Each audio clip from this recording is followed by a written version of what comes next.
오늘 함께 나눌 말씀의 제목은 마음을 바꾸어 즐거움을 아는 인생이라는 제목을 가지고 하나님의 말씀 나누겠습니다.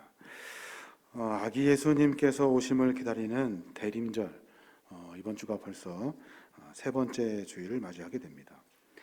대림절은 주님이 우리에게 오시는 절기고 우리가 그를 마중 나가는 그런 절기예요. 오시는 주님을 맞이하기 위해서 우리가 준비해야 할 것이 있는데, 그것이 뭐냐면 자기 중심성을 벗어버리는 거예요. 지난주에도 말씀드렸습니다마는 자기 중심을 벗고, 그리고 자기의 죄를 회개하고 주님이 우리에게 오셔서 좌정하실 수 있도록 내 삶의 모습을 정비하는 것, 그것이 가장 중요한 일입니다. 오십시오 오십시오 해서 오는 것이 아니라, 때가 돼서 오시는 것이 아니라 내 마음과 내 삶이 준비되어야 주님이 우리 안에 좌정하실 수 있는 거예요. 지난주에 제가 함께 나눈 말씀이 생각하며 사는 인생이라는 제목으로 함께 나누었어요. 전도서의 말씀을 가지고 자기 중심성을 벗어내기 위해서는 우리는 늘 생각하며 살아야 한다는 거예요. 무엇을 생각합니까? 내 옆에 도움이 필요한 사람이 있다는 것을 생각하며 사는 거예요. 자기가 무슨 최고인 줄 알고 사람들 부리면서 사는 것이 아니라 내 옆에 내 도움이 필요한 사람이 있다는 것을 늘 생각하며 살아야 돼요. 이게 하나님의 마음이에요. 내 위에 항상 하나님이 계시다는 것을 알고 내가 하는 행동에 하나님 앞에 부끄럽지 아니하도록 행동하는 거예요. 자기가 최고인 줄 알고 자기가 최고 높은 줄 알고 말하고 행동하는 것이 아니라 내 위에 하나님이 계시기에 내가 하는 행동이 하나님 앞에 부끄럽지 아니하는 삶을 사는 거예요. 어떻게 하면 부끄럽지 않을까? 어떻게 하면 하나님이 기뻐하실까를 생각하며 사는 거예요. 마지막으로는 나의 나된 것은 많은 사람의 눈물과 수고가 있었다는 것을 생각하며 살아야 한다는 거예요. 내가 뭐 좀 잘해서 잘나서가 아니라 내가 되도록 수많은 사람들의 눈물과 수고가 있었다는 것을 생각하며 살으라는 거예요. 오늘 주님이 우리에게 오시기 위해서 우리가 준비해야 할 것, 자기 중심성을 버리고 내 자신을 회개하여 내 안에 주님이 내주하실 수 있도록 마음의 준비를 해야 하는 거예요. 오늘은 특별히 마음에 관련된 이야기를 해보려고 합니다. 우리의 마음이 과연 주님 모시기에 충분한가? 내 마음이 과연 주님을 나에게 모시기에, 내 삶 속에서 주님이 내주하시기에 내 마음이 주님과 합하여졌는가 하는 것을 함께 고민해 보려고 합니다. 모든 문제나 상황을 묻고 푸는 시작의 열쇠는 우리가 마음을 품는, 무엇을 마음에 품고 있는가 하는 것으로 시작됩니다. 여러분 마음이 어떻습니까? 내가 마음 먹은 것으로 문제를 푸는 시작이 달라요. 제가 차를 타고 한적한 곳으로 막 달리는데 창문을 쭉 열어놓고 손을 내밀어 불어오는 바람을 손으로 이렇게 느끼게 됩니다. 차의 속도만큼 손에 부딪히는 이 바람이 정말 누가 손을 잡아주는 것처럼 느껴져요.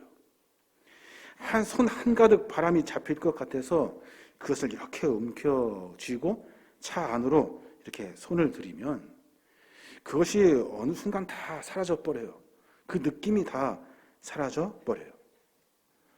마음은 그런 것 같아요. 마음은 바람과 같아요. 내가 잡을 수 있을 것 같고, 내가 뭔가 취할 수 있을 것 같고, 내가 뭔가 마음대로 할 수 있을 것 같은데 막상 내 안에 가까이 들이면 그냥 어느 순간 다 사라져버리는 것이 우리의 마음이 아닌가 생각해 보게 됩니다. 마음하면 생각나는 것이 뭐예요? 마음하면 우리는 채우려고 한다는 거예요. 우리는 채우려고 하는 마음이 있어요.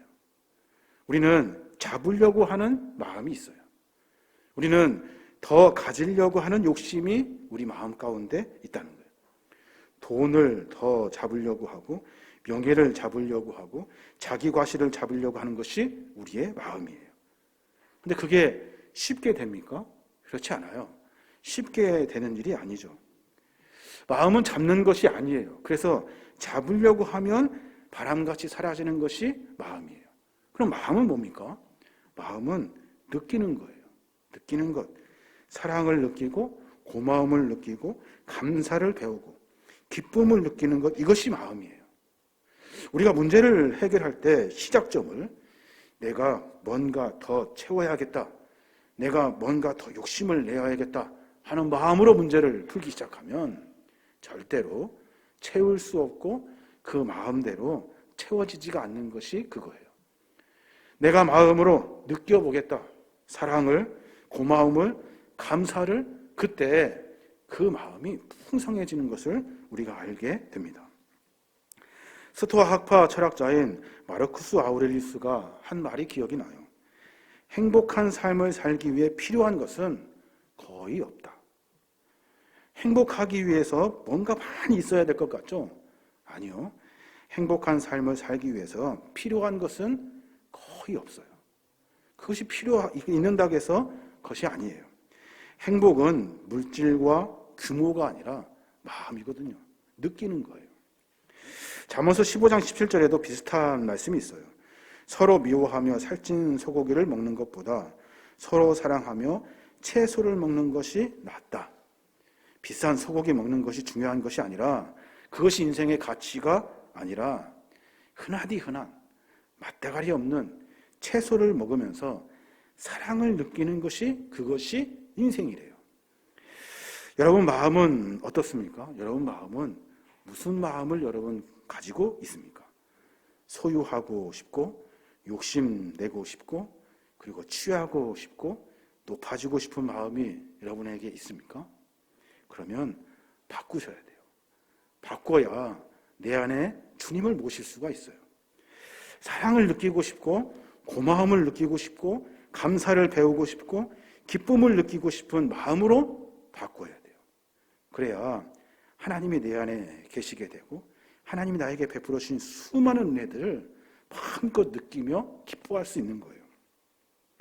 오늘 전도자는 인생의 그 마음을 채우려고 하는 것이 헛되다라는 것을 가르쳐 주어요.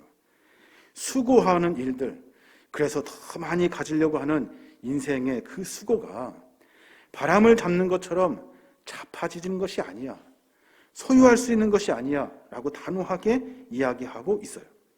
채우려고 하는 마음을 가지는 것은 그래서 큰 불행이다 라고 가르쳐줘요.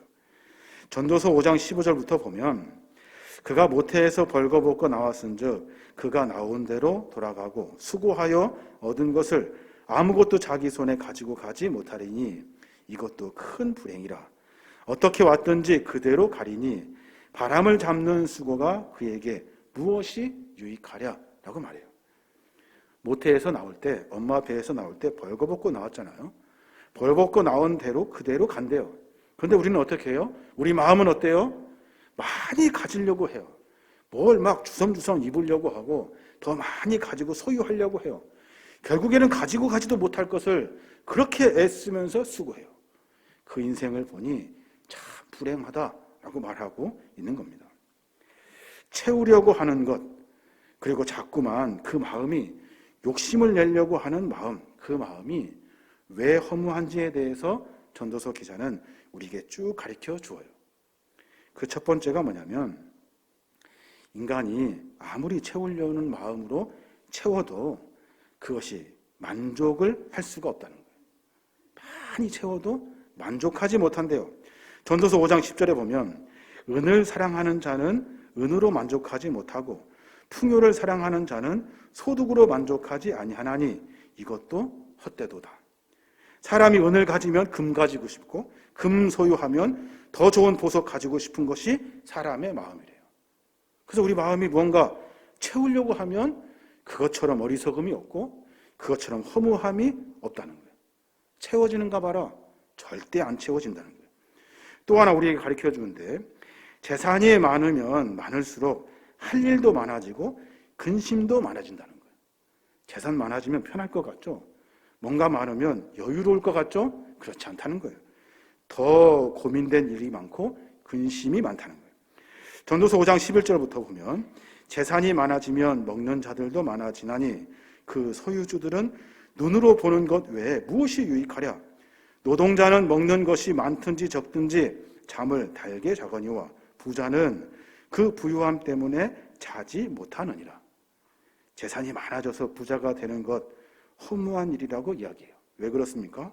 물어보니 재산이 많으면 많을수록 근심거리가 많다는 거예요. 재산이 많아질수록 할 일도 많다는 거예요. 돌아봐야 할 사람도 많고 해야 할 일도 많고 편할 줄 알았는데 그리고 안락하고 그리고 굉장히 여유로울 줄 알았는데 쉴 날이 없다는 거예요. 사장이고 회장이고 남들 눈에 보기에는 부러워 보입니다. 당사자는 식솔들을 돌보는 그 근심이 떠나지 않는데요. 그래서 어떤 때는 월급 주는 사장보다 월급 받아가는 직원이 더 부러울 때가 훨씬 더 많다는 거예요. 노동자는 먹는 것이 많든지 적든지 잠을 달게 자는데 부자는 그 부유함 때문에 잠을 자지 못한대요.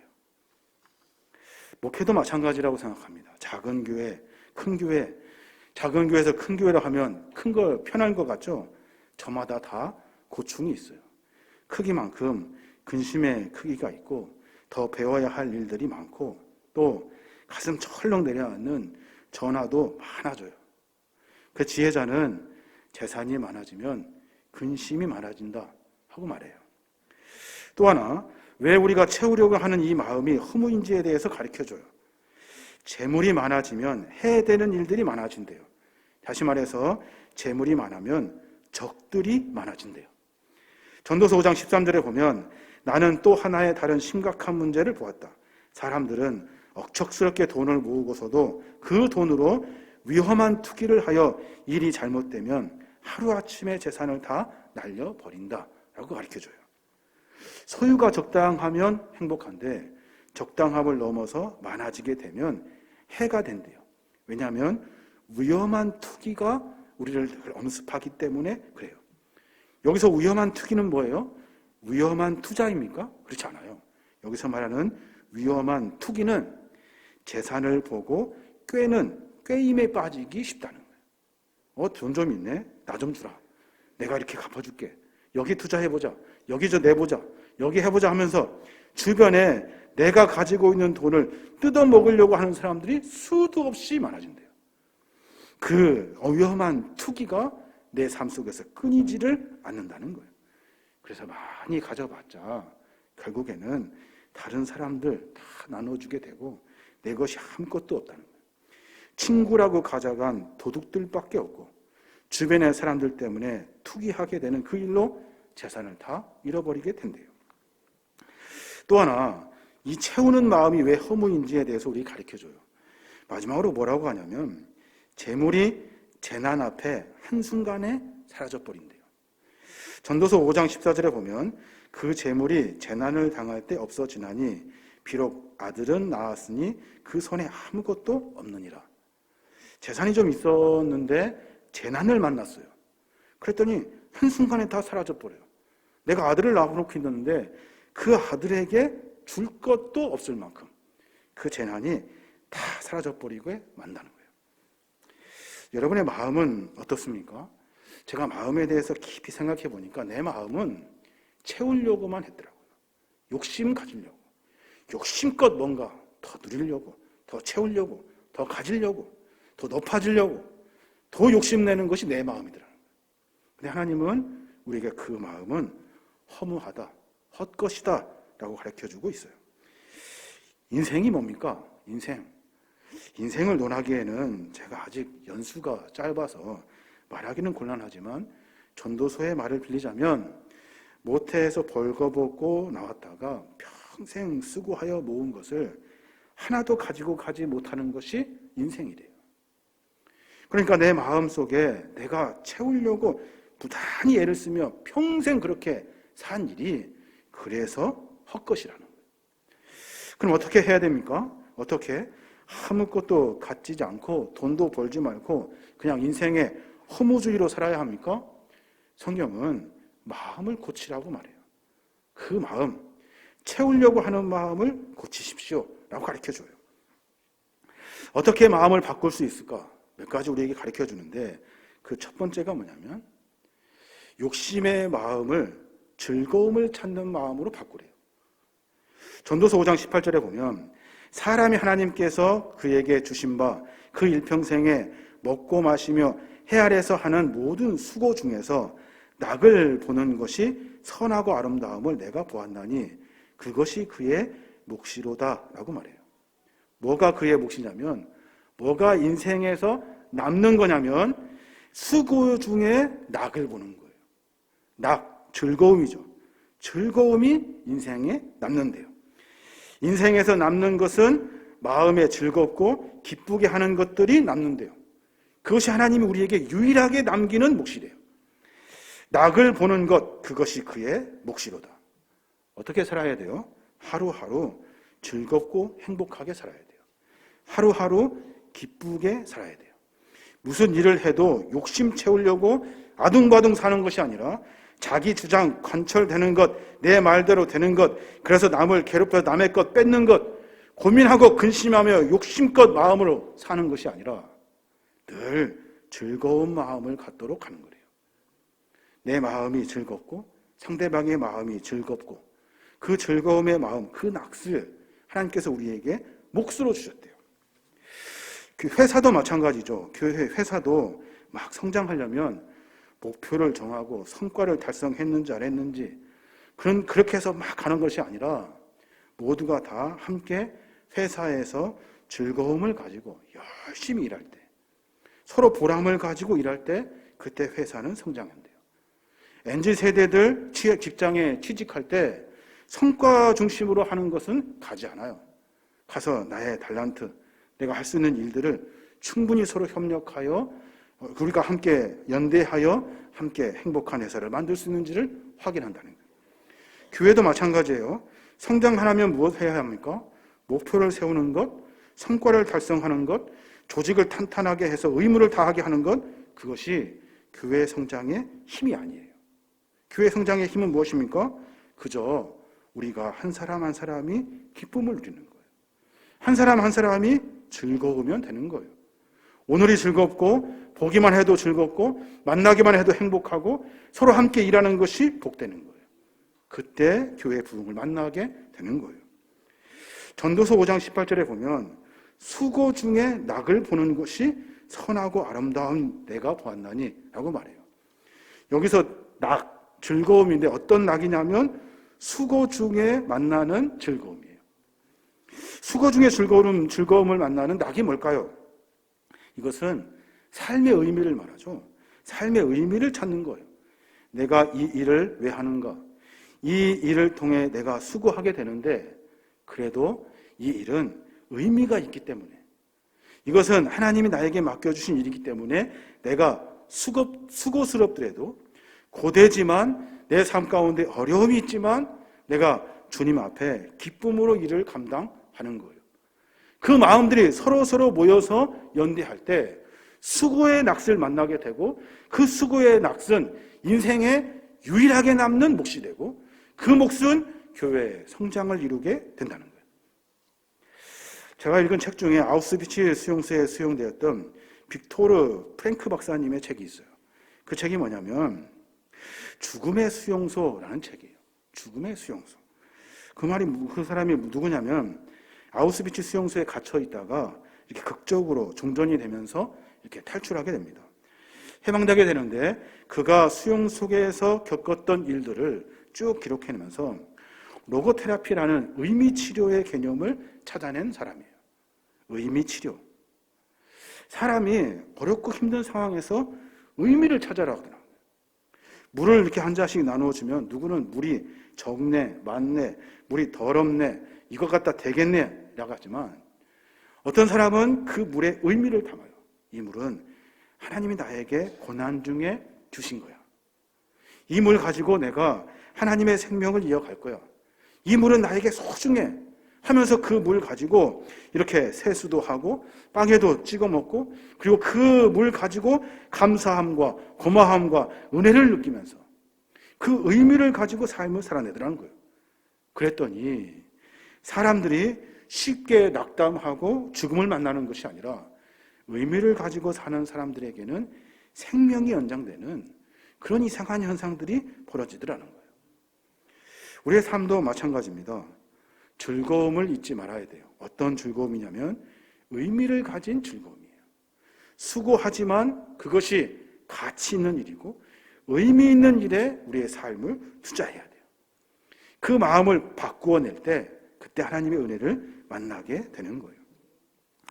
또 하나 전도서는 우리에게 마음을 바꾸라고 가르쳐줘요. 어떤 마음을 바꾸라 하냐면 내 손에 있는 것이 하나님의 선물이라는 것을 알으래요. 내 손에 있는 것이 하나님의 선물이라. 전도서 5장 19절에 보면 또한 어떤 사람에게는 하나님이 재물과 부요를 그에게 주사 능히 누리게 하시며 제 몫을 받아 수고함으로 즐거워하게 하신 것은 하나님의 선물이라 라고 말해요. 여러분이 가진 것은 다 하나님의 선물이에요. 내 힘으로 소유한 것은 하나도 없어요. 내 자식도, 내가 배 아파서 난 자식도 하나님의 선물이에요. 내가 만나는 사람도 하나님의 선물이에요. 내가 누리고 있는 많은 것들도 하나님의 선물이에요. 그것이 어렵든지 힘들든지 좋든지 나쁘든지 이 모든 것은 하나님의 선물이에요. 매일매일 나에게 주어지는 이 하루도 하나님의 선물이에요. 하나님이 나에게 주신 선물이기 때문에 기뻐함으로 그 일을 내 삶 속에서 만들어 가는 거예요. 제가 이여름 교수님의 책을 참 좋아하는데 그 노학자이면서 참 깊은 인생의 그 여러 고민들을 담은 그분의 말씀을 가만히 들어보면 그분이 돌아가시기 전에 마지막 했던 인터뷰가 생각이 납니다. 질문이 뭐였냐면 선생님이 마지막으로 우리에게 하고 싶은 말씀이 뭡니까? 라는 질문이었어요. 그 질문 앞에 고 이일영 교수님은 그렇게 말씀하셔요. 내 인생의 모든 것은 선물이었습니다. 내가 만난 모든 사람도 선물이었습니다. 내가 나에게 주셨던 많은 누릴 수 있는 것들이 전부 다 하나님의 선물이었습니다. 하나님의 선물이기 때문에 미워할 수가 없어요. 하나님의 선물이기 때문에 불평할 수 없어요. 하나님의 선물이기 때문에 천대시할 수 없어요. 하나님의 선물이기 때문에 그 시간과 그것이 소중한 거예요. 전도서의 말씀에 인생에서 하나님이 내 몫으로 주신 것이 뭐냐면 수고하는 열매. 하나님이 이 수고하는 열매, 수고하고 있지만 이 모든 것도 하나님이 나에게 주신 선물이라는 거예요. 생각해 보니까 계림교회가 저에겐 큰 선물이에요. 또 매주 드려지는 예배가 저에겐 선물이에요. 함께 일하며 사역할 수 있도록 만나게 하신 수많은 믿음의 동지들이 나에게 선물이에요. 하나님이 나에게 계속해서 선물을 주셨다고요. 그런데 계속해서 묻고 따지고 여러 가지 일들로 불평하며 원망해요. 그러니 그 인생이 남는 게 있겠습니까? 하나님의 선물이 우리의 삶 가운데 풍성하다는 것을 분명히 알아야 돼요. 내 주변에 일어나는 모든 일들, 만나는 사람들 모두가 다 하나님의 선물이에요. 그래서 소중해요. 그래서 소중하다고요. 오늘 일하는 이 선물, 모든 곳에 담긴 즐거운 선물, 모든 것을 다 담아낸 오늘 하루도 하나님의 선물이에요. 비록 하루가 고되지만 이것도 나에게 주신 선물이에요. 우리 교회 성도들 모두가 다 서로에게 하나님의 선물로 만나게 하신 거예요. 꼴 보기 싫은 원수가 아니라 선물이에요. 선물.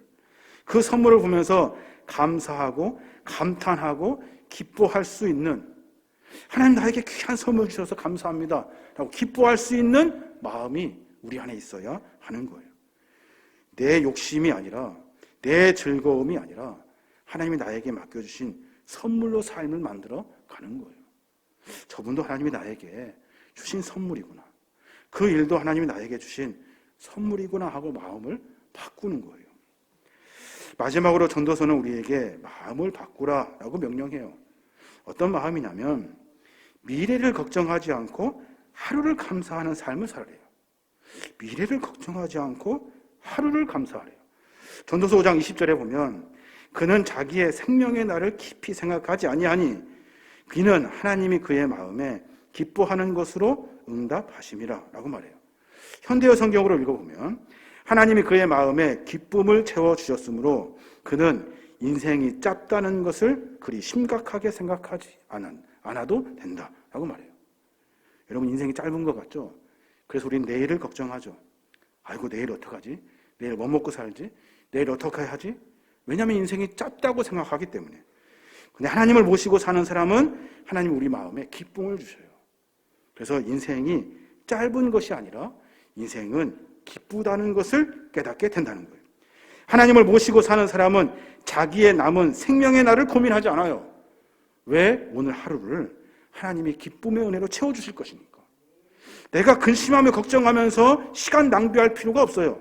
내가 어떻게 살아야 하는가 근심 가지고 살 필요가 없어요. 그러니까 오늘 저와 여러분이 미래를 걱정하느라 오늘을 놓치지 아니하도록 삶을 살아야 돼요. 하나님이 오늘을 귀한 것을 우리에게 선물을 주셨거든요. 우리 교회가 많은 사역을 합니다. 더 많은 사역을 준비하느라 고민하는 교회가 아니라 오늘이 행복한 교회가 돼야 돼요. 오늘이 기쁜 교회가 돼야 돼요. 뭔가 해서 분주해서 교회가 살아나는 것이 아니라 교회 공동체 안에 오늘이 행복해야 돼요. 오늘이 기뻐야 돼요. 그래야 하나님께서 그 기쁨으로 하루하루를 만들어 가셔요. 뭐 했니 안 했니 따지면서 복잡하게 스트레스 받으면서 할 필요가 없어요. 오늘 하루가 하나님이 주신 선물이기 때문에 그래요. 오늘이 곧 나의 미래가 되는 거예요. 제가 전주 안디옥교회 사역할 때 박진구 목사님이 한 20명 되는 부목사들 쫙 앉혀놓고 매번 하신 말씀이 있어요. 오늘의 사역이 곧 너의 미래다 그러셨어요. 오늘의 사역이 곧 너의 미래래요. 우리는 놀고 싶고 게으름 피우고 싶고 하기 싫고 맨날 그러잖아요. 그 마음이 너의 미래래요.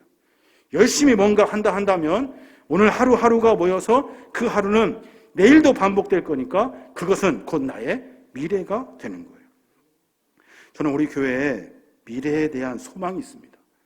우리 교회가 미래가 어떻게 될까 걱정하지 않아요. 오늘의 모습을 보면 미래가 보여요. 오늘의 우리의 마음을 보면 미래의 우리의 마음이 보인다고요.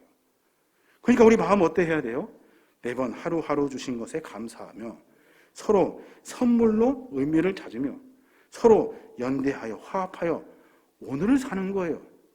내일을 고민한 일이 아니라고요. 오늘의 행복이 곧 내일의 미래가 되기 때문에 그래요. 오늘 예배하는 이 시간 그래서 소중합니다. 예배하는 찬양도 그래서 소중해요. 수고의 낙을 알고 헌신하고 수고하는 일이 그래서 중요해요. 우리의 삶 속에서 인생을 살아가며 우리의 마음을 좀 정비할 필요가 있어요. 마음을 가만히 생각해 보니까 제 마음은 욕심으로 가득 차요. 그러니까 문제를 풀 때도 욕심으로 풀겠죠. 어떻게 하면 더 많이 가져갈 수 있을까? 어떻게 하면 더 많이 누릴 수 있을까? 채울 수 있을까? 그러면 문제는 해결되지 않아요. 느낄 수 있다. 이것이 왜 감사한 일인가? 이것이 왜 하나님의 은혜인가? 내가 왜 이 일 때문에 내가 기뻐해야 하는가? 내가 이 일 때문에 느끼는 것이 무엇인가? 마음은 느끼는 거거든요. 느끼며 하루하루 살아갈 때 하나님의 은혜를 깊이 발견할 수 있게 되는 거예요. 매일매일 삶에서 즐거움을 찾아 사는 거예요. 뭐 많이 가지려고 해봤자, 많이 뭔가 하려고 해봤자 바람잡는 일이에요. 그 되지도 않는 일이에요.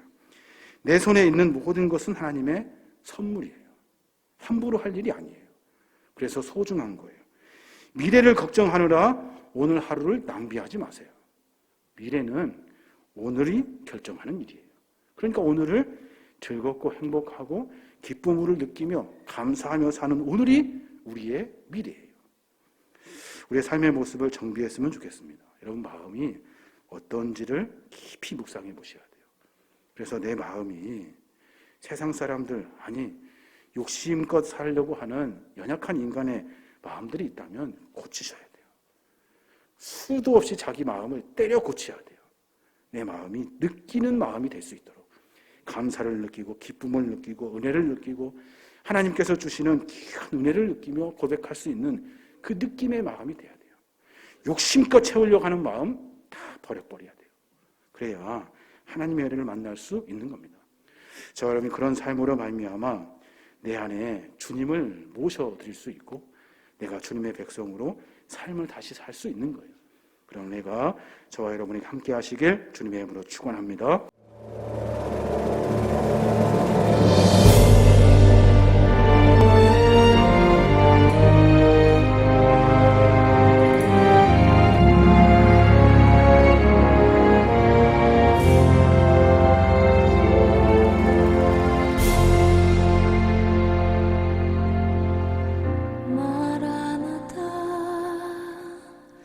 주 예수여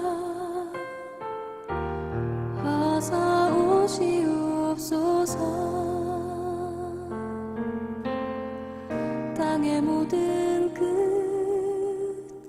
모든 족속 주를 찬송하게 하소서.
예수여